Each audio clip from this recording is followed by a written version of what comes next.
Hello everyone and welcome back to Lucky Loaders 15, where I'll be giving you just a one tip for tomorrow's racing, where I'll be focusing my attentions to air. But before I reveal it, just want to go through a couple of things with you. Now, first of all, you might have noticed I've had a haircut, so yeah, please, that's out of the way. I can now see through my fringe. Also as well, I quickly just want to recap on how our selections performed today. Now, I'm currently recording this video just before 5 o'clock and I can't record it any later, so apologies if the price goes very quickly on my selection. And also as well, that does mean we still do have one tip to run, which goes in the 540 at Ripon, so fingers crossed we can get a winner there. But away from that, yeah, it's been not a bad day here on my YouTube channel, as we had a winning next best with Northern Bow. She absolutely hosed up. It was a great ride by Brendan Powell, who made all from the front, and really Cheltenham is definitely where she always brings her A game. The ground conditions were in her favour, the yard were in form, and Cheltenham as well is really is her track. She had a really good record over the course and distance, so it's nice to see her get another win under her belt. The other tip that ran okay for us was Crossford. We advertised him at 6-1 each way last night. He is very well fancied in the market. Quite a lot of money did come for him. He did drift out just before the off, but he still went off around about 4-1. But at the advertised prices, if you were able to get that and backed him each way, you would have been slightly up there. So that wasn't a bad result. I thought he was a little bit unlucky in running. You know, Ryan didn't get the smoothest of passages. And I think maybe if the gap had opened up earlier, he might have put it to Rafe Beckett's horse, who was able to get first run on him.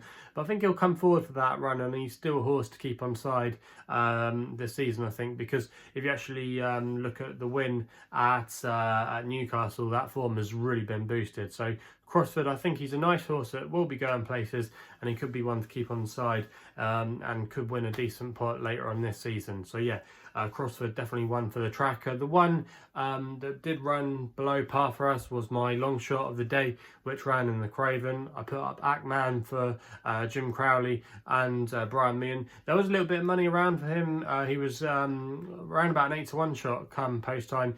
He was at double figure prices last night, but there was some support for him. But in the end, he just wasn't able to dominate the race. And in the end, I don't think it was a bad renewal. I thought maybe Master of the Seas could be vulnerable today, because the form with Naval Crown hadn't really worked out, I thought, that well, with him getting beat yesterday, where I thought he should have probably maybe won the race, but Tactical obviously put in a very nice performance. But yeah, I thought he might be found out today, because he's a little bit of a quirky type as well, but he still showed those quirks, but showed that when he puts it all together, he's got some serious ability. So yeah, I was wrong about him there, but fair play to you if you backed him. So yeah, it's not been a bad day here on my YouTube channel. We've had a winner in each way, and fingers crossed we can have a nap winner a little bit later on tonight. But anyway, let's get into the tip for tomorrow's racing. We're going to be going up to Ayr for the jumps fixture there.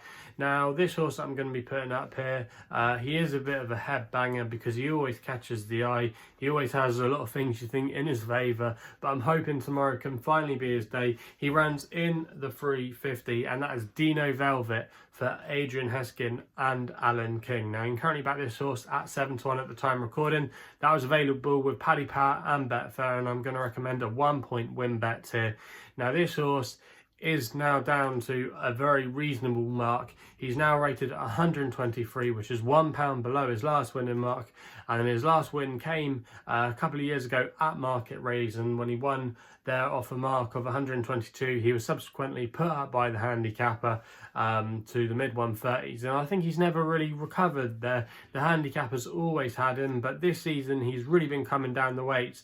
But I thought his last two runs were quite encouraging. He finished 4th at Newbury on his penultimate start in a race that worked out quite well. The winner of that race finished 3rd, I think it was, or he made the frame anyway, in the Grade 1 hurdle at Aintree last week. And also as well, you have Prashima in there that was a winner at Cheltenham yesterday. He then went on to Haydock, where he ran his usual solid race, coming off the pace with a late run, but just wasn't able to get to the winner, Vision Dupuis. But I think that horse had a lot in her favour that day, and I think she was definitely one to keep on side. She looked like it was all coming together for her, and I think he just bumped into one that day. But the other horses in behind were in a bunch finish, and Dino Velvet wasn't far from them. Nordic combined, who finished second, I think, in that race, ran a good race yesterday at Cheltenham to finish second. So yeah, the form does have some substance to it, and down to a mark of 123, I think this is a really reasonable mark for this horse.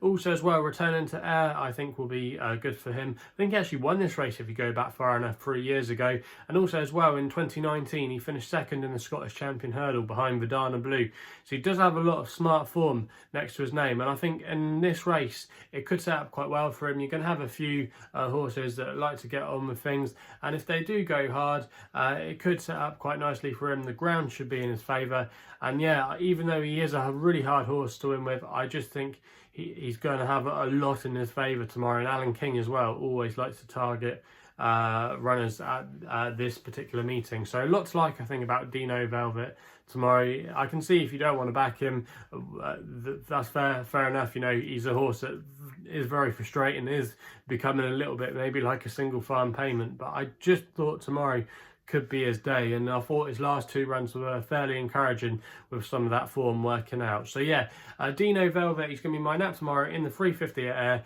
and fingers crossed he can get the job done for us. So that's it for tomorrow's racing. If you're enjoying these videos, please remember to hit the thumbs up button and subscribe here to my YouTube channel at LuckyLoaders15. If you want to follow me on social media, the only place you can do so is on Twitter, where my handle is at LuckyLoader15. And if you want to find out a little bit more about myself, my website is www.chrisloaderracing.co.uk. So please gamble responsibly. Hopefully we can have a winner tomorrow, and we'll be seeing you soon.